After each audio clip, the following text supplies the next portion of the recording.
Good morning, students. So, today we are going to deal with the next topic in the chapter planning, and that is planning process. First of all, what is planning? Planning is deciding in advance what is to be done, when it is to be done, how it is to be done, and who is to do it. So, planning is the first function of management, and this is an activity in which certain steps, logical steps, have to be followed by every organization. So what are those steps that has to be followed? They are setting objectives, developing premises, identifying alternative course of action, evaluating alternative course of action, selecting an alternative, implementing the plan, and follow up action. So we'll go with the first step, that is setting objective. Now what is objective? First of all, objective is the first and the most crucial step in the planning process. Because if the objectives are not set properly, the whole planning process may fail. So it is the most crucial step in planning. And now what are objectives? Objectives are the goals, they are the endpoints, they are the desired results that an organization has to achieve. And objectives are set for the entire organization. All departments, units, all employees. For example, an organizational objective may be to increase the sales by 20% by next year. So the objective must be very clearly stated. It should be very clear and specific. And all must know, every employee in the organization must know what is expected from them and what is their contribution towards the organization. So they must be very clear and specific and should be measurable. If objectives are clear and specific, then every employee in the organization knows on what standards they have to work. And then only the organizational objectives or objectives which are set by the management can be achieved. Now the second step is developing premises. Exam में बहुत बार आता है कि what do you mean by premises? Premises means they are the assumptions made for future on the basis of plans. They are the assumptions made for future. Now you all know that planning is made for future and future is very uncertain. Nobody can 100% predict accurately the future. So managers need to make assumptions about the future. Such assumptions about the future are called premises. And premises are the basis for all plans. All managers must be familiar with premises. They should use the same premises for all plans. For example, premises may include forecasting about the demand for a product and change in government policy, change in interest or taxation rate. Accurate assumption about the future is very essential for plans to be successful. So to make planning more effective, sound estimates of forecast is very much required about the future environment. That is, future should be estimated by taking into consideration the changes in the environment that is taking place. We have already studied in third chapter. That is developing premises. Now we'll go with the third step, and that is identifying alternative course of action. You all know there must be more than one way for achieving the objectives. Under this step, all the alternative course are to be identified. जैसे मैं इसको एक example के साथ explain करूंगी. For example, for increasing sales, there are number of alternatives for increasing sales. It can be by reducing the price of a product, or by changing the packaging, or by improving the packaging, or by introducing the variety of products. And the alternative can be routine or it can be also innovative. And if the project is very important, more than one alternative should be, that is, more and more of alternatives should be generated by discussing thoroughly with the employees. So for every plan there are number of options and all the alternative courses of action should be identified. This is about the third step, that is identifying alternative course of action. Now the fourth step, evaluating the alternative.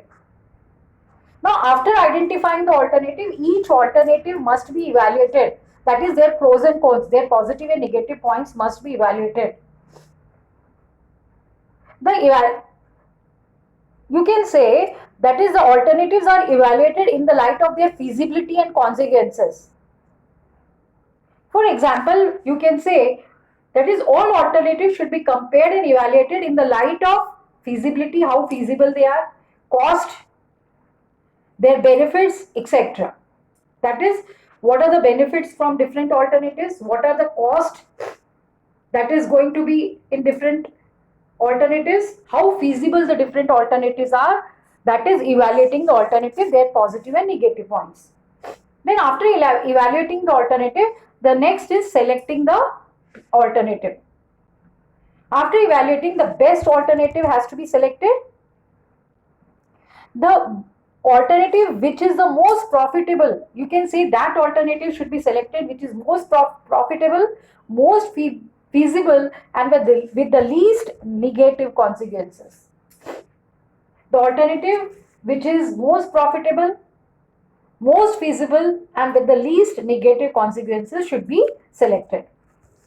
एक question और आता है exam में, what is the real point of which process of plan is the real point of decision making?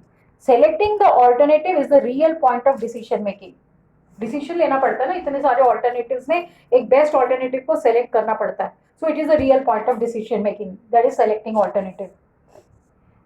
This decision must be taken on the basis of mathematical analysis, और सब चीजों में तो मैथमेटिकल एनालिसिस नहीं available होता है. And if mathematical analysis is not possible, then decision should be based on manager's experience, judgment, intuitions, etc. If required, one or the combination of alternative can also be selected. अगर लगता है management को कि एक alternative नहीं, दो alternative ज्यादा अच्छा है, तो combination of alternatives can also be selected. So this was, that is, selecting the alternative is the real point of decision making. That is, the best alternative has to be selected, which is the most profitable, the most feasible, and with the least negative consequences. Now the next step is implementing the plan. These steps involve putting the plans into action. All the previous steps of planning are useless if the plans are not implemented. For example, if the plan is to increase production, then implementation will means the purchase of raw material. अगर हमको production करना है तो हमको क्या करना पड़ेगा, raw material खरीदना पड़ेगा, मशीन्स खरीदनी पड़ेगी, टूल्स खरीदने पड़ेंगे, इक्विपमेंट्स खरीदने पड़ेंगे, वर्कर्स को हायर करना पड़ेगा, and so on. So the steps, this step is putting the plan into action, and the whole exercise, that is all the steps which we have drawn up will go waste or useless if the plan which is selected is not implemented. Now next step is, the last step is follow-up action. Now what is follow-up action? It involves monitoring or reviewing the plan. It is done to see whether the plans are implemented properly or not. It involves making adjustment in the plans if required. Such follow-up ensures that organizational objectives are achieved. And you can say that is, it is the last step to periodically review the existing plans and to ensure that their relevance and effectiveness. And the plans must be constantly monitored, and in case of any deficiency, they should be modified or adjusted. This is follow-up action. That is reviewing the plan or monitoring the plan, so that if any adjustment is required, any deficiency is there, any modification is required, that must be done. That is follow-up action. So this was about the steps of planning. It is setting objectives, developing premises, or identifying alternative course of action, evaluating the alternative course of action, selecting an alternative, implementing the plan, and the last is follow-up action. So again I'll tell you all the process. हमारे अब next chapters में हर chapter में एक एक process आने वाला है, and the all the process you have to write in sequence only. आप उल्टा पुल्टा नहीं लिख सकते, सीक्वेंस में ही लिखना पड़ेगा. So please learn the points. याद करना भी बहुत ईजी है. Thank you. God bless you all.